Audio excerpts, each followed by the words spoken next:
Hello and welcome to the Read to Know podcast, where the goal is to actually remember what you read so then you can better apply it to your life.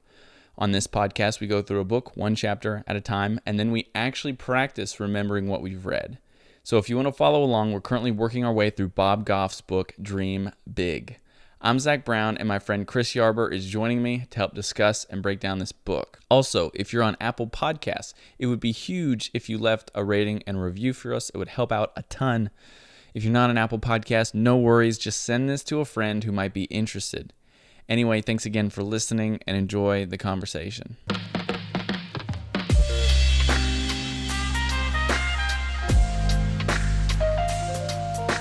So, Chris, I think we should start out this episode with another installment of What's in Your Cup. Okay. Because you actually have something in your cup, first off. Second off, we actually have the same thing in our cups. Yes. What is that? Coffee. It's coffee, yes. And more specifically, I'm going to pull it up here because I will butcher the name. Yeah, exactly. Okay, so this is a coffee from the Artistic Bean. Mm-hmm. Which is a coffee shop and a roastery in Tennessee. Oh. This is the Day Hikers Blend Medium Roast. Artistic Bean. Well, we are not hikers, but it's a great coffee. No, it's a good coffee. It is. I do enjoy it. Someone actually gave this to me. Mm-hmm. Because I had not heard of this coffee shop before. I did not know of this coffee, but we were talking about coffee, and they were like, and then a couple weeks later, they show up with a bag of coffee and said, "You might enjoy this." And I tell you what, I'm enjoying it so exactly. far. Listen, hey, that's a good idea. Tell people what you enjoy. You never know what they may show up with. And I just appreciate you showing me how to use the AeroPress so that I could make this for us all. So I appreciate you teaching me. Yeah, you'll get there eventually. Your AeroPress skills will eventually, be probably close to mine. You might not be as good. Right. But I probably won't ever. You could get close. I probably won't ever match your skill level, but I can make it an ambition to get there. Right. Add that to your ambition list. All right. Well, getting into the chapter today, we're talking about chapter 22, Living on the Edge of Yikes. Mm-hmm. That's the name of this chapter. The subtitle is Comfortable People Don't Need Jesus. Desperate People Do. Yeah. And so this chapter kind of is all about get comfortable being uncomfortable. You know what I mean? That's a, kind of an oxymoron, but that's basically what he's talking about here. First off, it's time to take action because we're in part 5, which is take action. Yeah. So he's basically, this chapter is like, all right, now it's time. You might not even have a clear picture of the ambition. You know what I mean? You might not have everything figured out. That doesn't matter. It's time to take action. And the reason, though, we're now on chapter 22 and it's time to take action is because he felt like it was important to lay a lot of groundwork so that our action is not wasted. Right. Because it's important to do this groundwork first. Now we're finally getting to the action. Yeah. Before all of this, before part 5, it's all strategizing, theories, kind of some philosophy, just thinking about things, taking time to figure out what your ambitions are.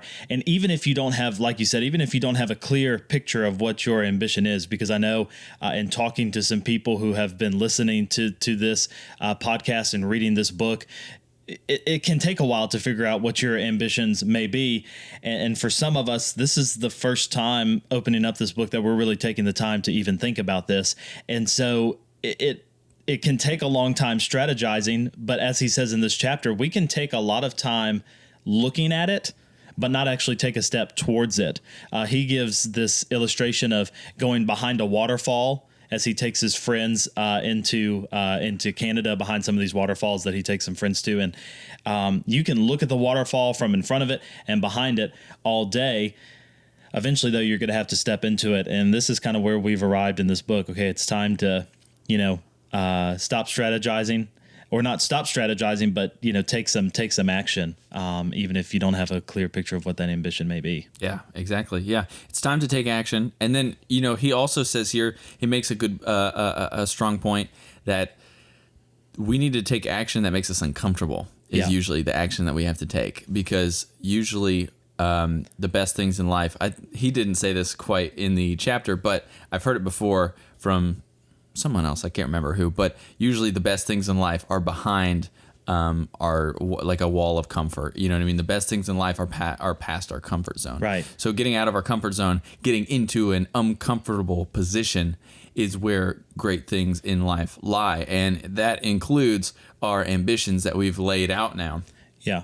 And, you know, it could be anything. It could be moving. It could be switching up jobs. It could be having a conversation with someone, anything that makes us uncomfortable. And of course, he uses some extremes like going into very dangerous territory in Somalia and other countries in the Middle East, and going into war-ridden countries and areas in order to, you know, his ambition was to help kids and help girls who are, you know, unfortunately in an area where it's rife with war Right. and violence and struggle. Yeah, when he says in here, you know, it's time to take action and it's going to require some bravery and some courage.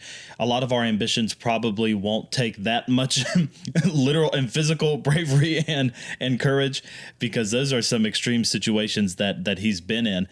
But I think it's amazing how we grow in uncomfortable changes and seasons in our life far greater, and oftentimes those seasons of being uncomfortable are far shorter than our more comfortable seasons in life, but we grow so much more when we are uncomfortable, right, because we're literally, you know, being stretched either physically, emotionally, mentally, and that's going to take some bravery and some courage. Right. And I like this kind of comparison that he makes here, because it's really not something that I think we think about often. But, you know, he says we spend our whole life trying to get comfortable. That's what we spend our whole life doing. We spend our whole life trying to get comfortable, trying to find a car, get a house, get a boat, be comfortable. You know, what do we get? We get a couch that's comfortable. Mm-hmm. We get that extra expensive bed that is more comfortable. You know what I mean? Like, we spend our whole lives trying to get comfortable. But really, some of the best things in life are when we force ourselves to get uncomfortable. Yeah. He says, I've started listening to the Dream Big podcast by him. And I've only listened to the first episode, but I've started. And he says in that first episode, he's telling one of his stories that he may have even told in the book. And he said, you know, at that time, you know, we didn't, you know, me and Sweet Maria, we didn't have hardly any money. And he was like, that was awesome. That was an awesome time in our life, which a lot of people wouldn't see that as that, because we always are trying to chase and become comfortable in our life, to have that dream house, even maybe to have, I love how he says in this chapter, he has a dog. I have a dog I don't even want, you know, and we chase these comfortable things. But then he looks back at points in his life when things may have been a little tighter financially for him and for Maria. And he looks at it as an awesome thing, that they were uncomfortable, that they had to make things work and work together to really figure out and get past issues. They weren't able to do it on their own, and they weren't at the comfort level they may be at now. Right. But still, they were shaped by that. And this is so counterculture to America, you know, right now, you know, is so counterculture that, you know, get uncomfortable, that being broke and struggling for money every month is an awesome time. You know what I mean? That's what he's saying. Yeah. You know, and really bringing back the subtitle back into play, you know, he talks about being desperate, and he really doesn't see being desperate as a bad thing. No. That being desperate is actually a positive, in that it lets you, I mean, you have to rely on Jesus, and it stretches you and it grows you in a way that being comfortable and not desperate can't. Right. You know, the amount of growth and maturity that happens in desperate situations is unmatched in any other situation. Right. Yeah. And that's key, because I love the subtitle that comfortable people don't need Jesus, desperate people do, because there are going to be situations as we chase our ambitions that we're going to have to rely on someone higher than ourselves, more capable than ourselves. And you and I believe that to be Jesus, that more capable person who can help us out in those situations. But hopping into our ambitions, going not only to the subtitle, but also to title, jumping off into our ambitions, it causes a little bit of anxiety, some anticipation, also some excitement as well. And that's what he calls living on the edge of yikes. That's when you know you're about to enter into an uncomfortable zone that's going to require some bravery and courage in Jesus. And we may come to desperate moments in our lives when we have to rely on someone who's more capable than us. So he does a good job of drawing that out. Right. Yeah. Yeah. It's a good chapter. Let's go ahead and open up the book here and take a look at some of our favorite quotes. As we do that, though, I am gonna open up my lime LaCroix that I also brought with me as a chaser to the coffee. Yeah. Did you finish the coffee already? Yeah. Dang, man. Yeah. I'm still sipping on mine. Well, the thing is, I have to finish it quickly because once it gets cold or kind of room temperature, I'm just kind of done. You know what I mean? I can drink mine room temperature, but not cold. Okay. See, I mean, well, you like cold coffee. You like iced coffee. I do. So you can drink it cold, but not hot coffee that has turned cold. I actually prefer iced coffee. I have gotten iced coffee in winter when it's been cold outside before. I actually prefer iced coffee versus hot. Anyway, I do as well. Actually, I when I first started getting into coffee, iced coffee was the first thing that I actually got into. You like a good cold brew. I do like a good cold brew. See, I'm like a latte kind of guy, but you like the cold brew. I started at lattes. That's the entry. That's the entry drug. That's like that's the entry coffee, right. And then cold brew is like, you know, then using an AeroPress and mastering that skill is the next. Right. It's then like you'll be using a drip and all that stuff. Yeah, it's gonna be awesome. Yeah, it's you start to move your way up That's through right. the chain. Eventually, you'll get there. Yeah, I'll get there. I just need to take action and go ahead and get that cold brew. Just step into it. Stop looking at you drinking a cold brew and me get a cold brew. Right. Leave no room for cream. Just take it just straight black. Straight black. Nothing like a cold brew like that. I didn't used to like cold brew. I didn't. And right. I have a friend. He liked cold brews. And at that point, I didn't drink coffee at all. Shout out to him. Yeah, shout out to Landry. Thank you, Landry, for introducing me to cold brews. At the time, I hated it. Because he was like, "Oh, these cold brews are so good. They're amazing," and then he's like, "You should try it, And I was like, "Okay." So I try it, and I'm like, "That is disgusting." I mean, like, why would someone drink? He's like, "No, it's good. It's good. Delicious. It's so good." Like, I'm like, why would someone drink that? That's crazy. So you had to drink a couple before you got used to it. Well, 2 to 3 years later, now I'm drinking it. You know what I mean? Okay. But it was a few years because I wasn't into coffee at all at that point. Right. Didn't drink it. And so slowly I started getting into coffee. Then at the point now where I do enjoy cold brews and I get those. But I just remember that so distinctly that he was like, no, dude, trust me, this is really good. And I'm like, no, that's terrible, dude. That's terrible. And then of course, just a few years later, yeah, here we'll probably do that. Go to a coffee shop. You'll be like, here, try this cold brew. I'll be like, I just got to get it. And so I'll get it and I'll be like, this is nasty. You'll be like, no. You'll waste that one. Yeah. I'll waste that one. But eventually you'll like it. Yeah. Yeah. Well, that sounds good. It's an acquired taste. That. Yeah. Okay. Anyway, back into the book here. What kind of quotes do you have for us? The first one kind of describes this whole chapter. Yeah. I do like getting on these coffee tangents. Me too. I do like doing this. I do like the coffee tangents. Of course, anyone if they have any thoughts, they have anything coffee related or book related, anything that they'd like to add to the conversation, feel free to reach out to us at Read to Know Pod on all social platforms or readtoknowpod@gmail.com. Email us. Send us a DM, reach out. Tell us your favorite coffee recipe. Yeah. Do you make specialty coffee? What's your recipe? Right. Any of that. Right. We'd love to talk about it. But anyway, back maybe to the next chapter. book will be on coffee. Who knows? We could get a coffee book. That could be the next one. The first quote I have kind of sums up this whole chapter, where he says a lot of what we've been doing in this book leading up to this moment.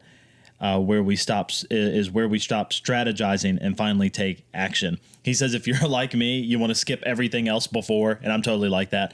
I want to hop into things. I want to get things done. As we've talked about with Enneagrams, I'm definitely a number 3. I can go into things too fast and not think them through, and then the condition of that work, of that product, is worse probably than if I would have taken the time to strategize. So that's so me. Right. What's funny about that is that I'm the complete opposite. Yes. I will end up strategizing too long. You'll look at the waterfall way too long and never, Right. Yeah. I'll strategize way too long and then I won't take action. So I'm the opposite. I think that's important that you bring that out because he says that you can quickly fizzle without a well thought through path.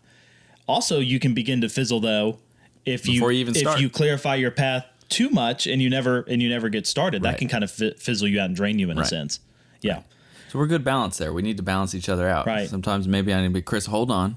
And sometimes, Chris, you need to look at me and be like, all right, go. Go. You can do it. So, that's, again, coming into play the relationship aspect of this, as he talked about in the very first chapter, and then talked about a couple other times throughout this book, having people like that can balance you out well. Yeah. And know you enough to be able to see your natural weaknesses and to be able to help call them out when they're needed to. Obviously, these same things, like me being, have the inclination to be more strategic, and you having the inclination to be more action oriented, those can be strengths. Yes, they can. Know what I mean? And I think usually they are, but yes. sometimes they can turn into weaknesses. And so having friends who know you well enough to be able to point out when it's turning into a weakness for you is helpful, because it's hard to figure that out on your own all the time. Right. It is. Yeah. And that's your dad also is more a little bit more like you, with the thinking through. He's really good at thinking things through.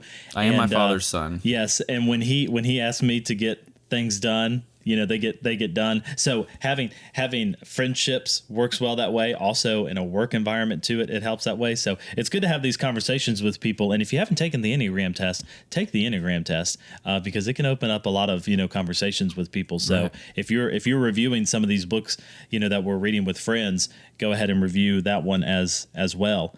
But he also says, if we're going to make forward progress on our ambitions, we all need to move from looking at our lives and our ambitions from in front and behind and actually step into them at some point, as we said earlier. So that's such a vivid imagery there. You know what I mean? Sometimes, like you said, just like when we end up drifting and we're kind of sleepwalking, that's when we're kind of looking at our lives and not actually living them. You know what I mean? We can just go through the motions and we're going through it and not really living it. But we actually have to forcibly step into it. Right. And it's all about intentionality and taking that intentional step into it. Yeah. Yeah. So what you have any quotes on the next page? Or well, it kind of actually what we were talking about before then about having someone with you. He mentions that same waterfall analogy that we were talking about. How you have to step through the waterfall to get to the other side because we can't see what's on the other side. He says sometimes we just need someone who will walk through the waterfall with us. That's right. And that can kind of help us get through this edge of yikes, which again he says is a mixture of excitement, anticipation, a little anxiety of what the outcome will be. And so when we can't see the other side of the waterfall, when we can't quite see the outcome of it, sometimes we do need someone to kind of help us. Right. And that's why there's hesitancy to taking action, because you don't know what's on the other side. That's why that's why there's usually a holdup, because you don't know. And that's the thing you have to get past. And that's why he has that analogy of getting through the waterfall, is that you don't know what's on the other side. Right. But you trust that going through that, getting underneath it, going through it, there will be something worth going over there for once you get over there. Right. Yeah, I think we can go a little bit. I think we can kind of self-motivate ourselves a little bit more and push ourselves a little further when the ambition that we may not know the outcome of, when the ambition that we have connects to a passion of ours. And so we've been talking about our ambitions and stuff as we've been reading this book, just between you and me. And you know that one of my ambitions is to be one of the best servant leaders that the church that I work for has ever seen. And that ambition connects to one of my passions, which is serving, which I think I get from my dad, because he was a guy who served people. Never really seemed concentrated on himself.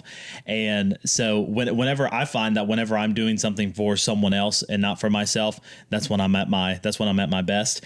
And he says in this chapter that when you're exposed to something that connects with your passion, make it an ambition to find a way to affect some change. And so I think when we're able to find that ambition that also connects to our passion, that will help push us and give us some momentum a little further than maybe rather than something that doesn't connect to our passion.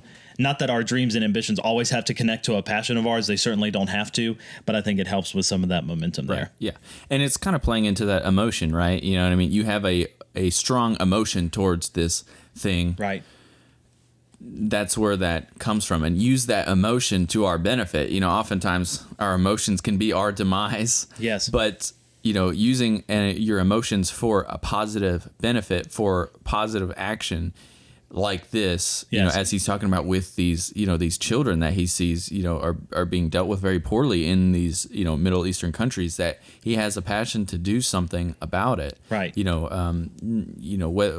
what that looks like exactly, it he may not know or may change over time, but using that emotion of even heartbreak and anger, frustration for positive action, is powerful when you use it correctly. Yeah, I think the some of his travel details and some of the stories he gives from some of his traveling is so fitting in this chapter, because he's said something like this, I think, in previous ones, but he says that you don't need an invitation to pursue your ambitions, because he certainly didn't get an invitation to go into these countries and doing what he's doing, but we also don't need an invitation as well.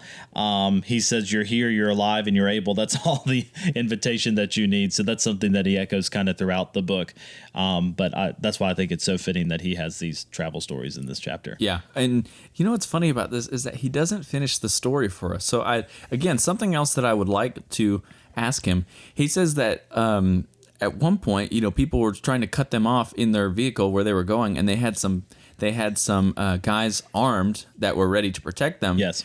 And because of this other vehicle cut them off, and it looked kind of dangerous, they ended up, the people who were there to protect Bob Goff and the other people there, they started firing at that van, and then that's it. He just cuts said it off. Yeah, he just, in the story, he just says, "Yikes!" Yikes! That's what all he says. Yeah. And then he moves on. So what happened there? You know what I mean? Did they fire back? Did the other people fire back, or how'd they get out of there? What happened? I mean, clearly he survived. Right. But did anybody else? You don't know. You don't know. The story's cut off right there, and all we get from him is all he could muster in the chaos was "yikes," which I probably wouldn't have even gotten that out either. But right. Yeah. Crazy stuff. Yes.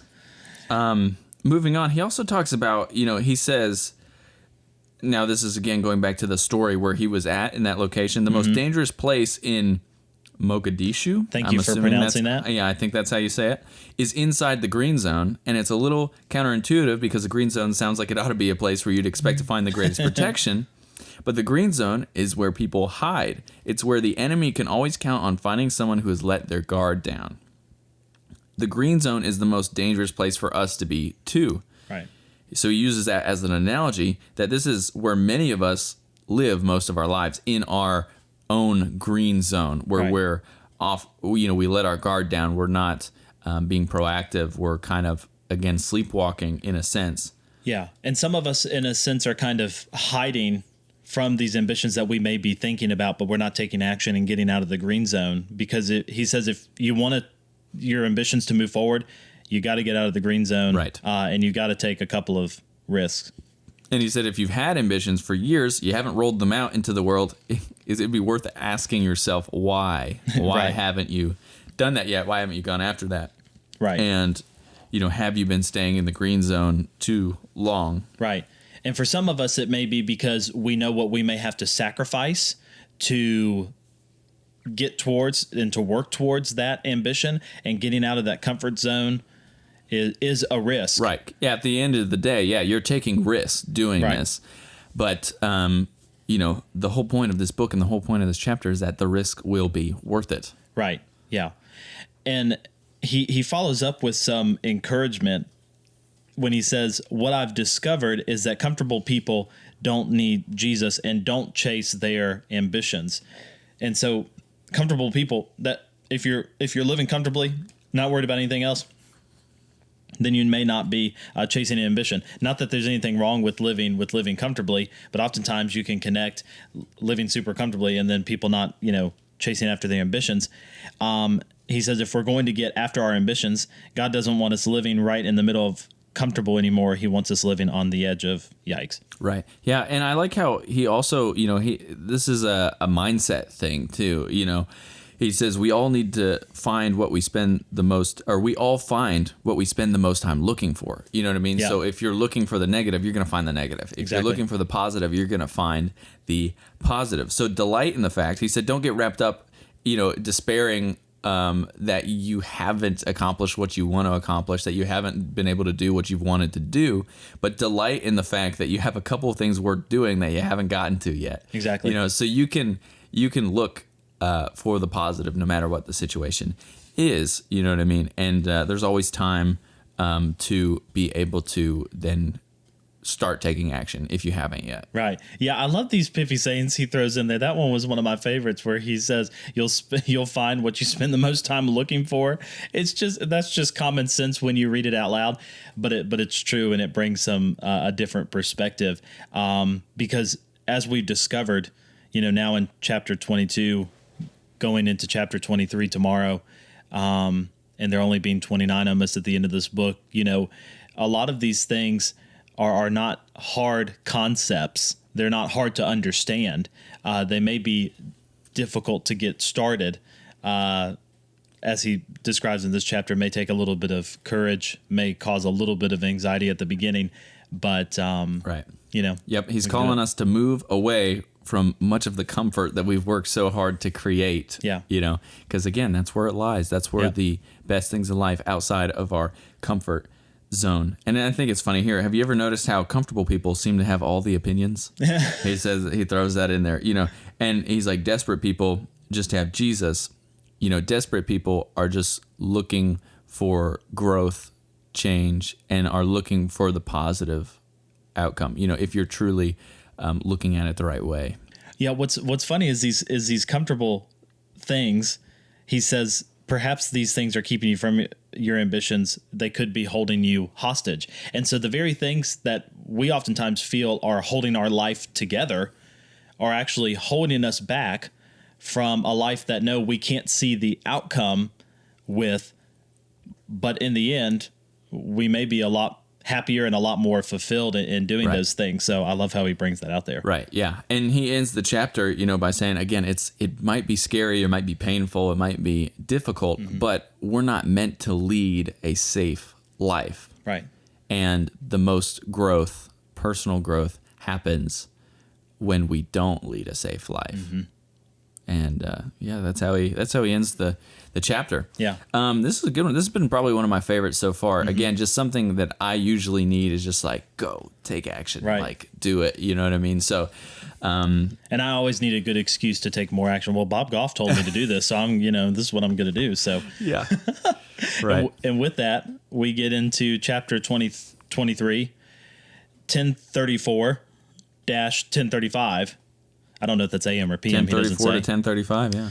But it says the subtitle is the minute between planning and taking action is the difference between daydreamers and real dreamers. It's going to be good. Yep. Again, probably closely tied to this chapter that we just read, but should be good as well.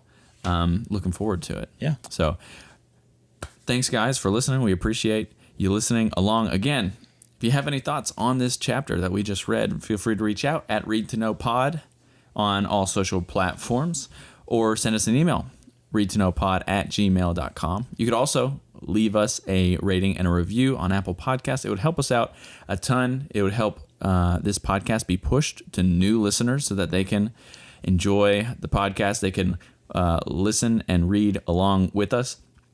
If you leave a review and you want us to read it, feel free to send us an email, a screenshot of that review, and we'll take a look at it. Yeah. So, again, we thank you for listening. We'll see you tomorrow for chapter 23.